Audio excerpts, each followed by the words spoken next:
we present ACE-G, an approach to improve the generalization of scene-coordinate regression through query pre-training. Our method addresses the problem of visual relocalization, where the goal is to estimate the camera pose of an image within a scene.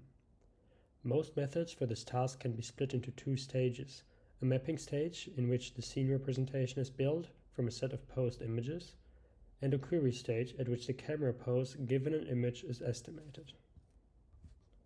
The specific approach we are focusing on in this work is called scene-coordinate regression. The idea behind it is that we can assign a 3D coordinate to each surface point in a scene. We can then train a network to map images to the corresponding coordinate images as shown here.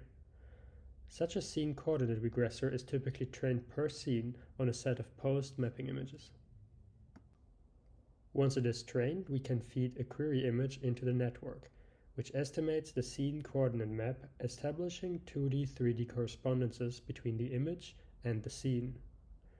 From these correspondences, we can retrieve the camera pose using a PNP solver. Existing scene coordinate regressors achieve high accuracies if the query image is relatively close to the mapping images. However, this generalization capability is limited, and it fails once the image viewpoint changes further from the mapping viewpoints. Here you can see an example, where the excluded section of the circular trajectory was used for mapping.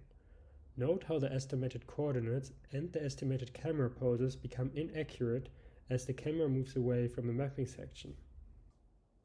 Such problems in generalization not only apply to viewpoint changes, but also to changes in lighting and objects. Previous methods use a network trained per scene to map from patch features to scene coordinates.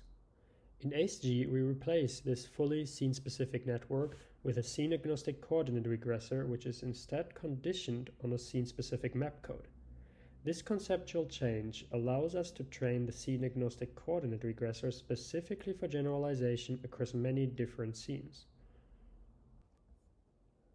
So how do we train this architecture? Our idea is to simulate the mapping-query split during pre-training across many scenes, and in this way explicitly train the regressor to generalize from mapping images to query images. First, we perform mapping iterations, in which we jointly optimize map codes and regressor weights on mapping data. Then we perform query iterations, in which the previously optimized map codes are frozen and instead only the regressor is trained. Instead of mapping data, we use separate query data from the same scene but from different angles and at different points in time. This way, the regressor is forced to generalize from the mapping information that was moved into the map codes to the query data. During pre-training, we simultaneously optimize a few hundred active scenes, which are trained for varying number of iterations. When the number of iterations is reached for a scene, we replace it with a new one.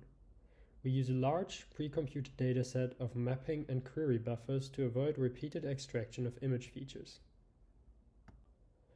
Once the regressor is trained, we can use it to find map codes for novel scenes.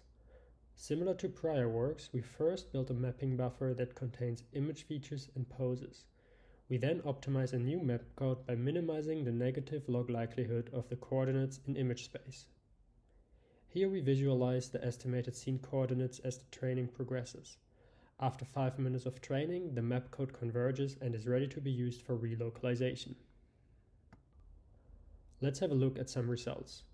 First, the scene shown earlier in this presentation. ACE-G generalizes better than ACE to novel viewpoints and successfully localizes throughout the full trajectory. For reference, we show the prediction of ACE in the top right corner. Similar trends hold for other challenging datasets. Here we show results on Indoor 6, where ACE struggles with the changes in lighting.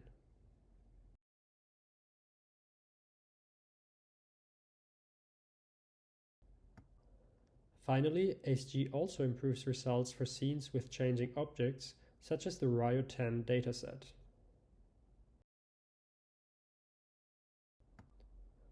Thank you for watching.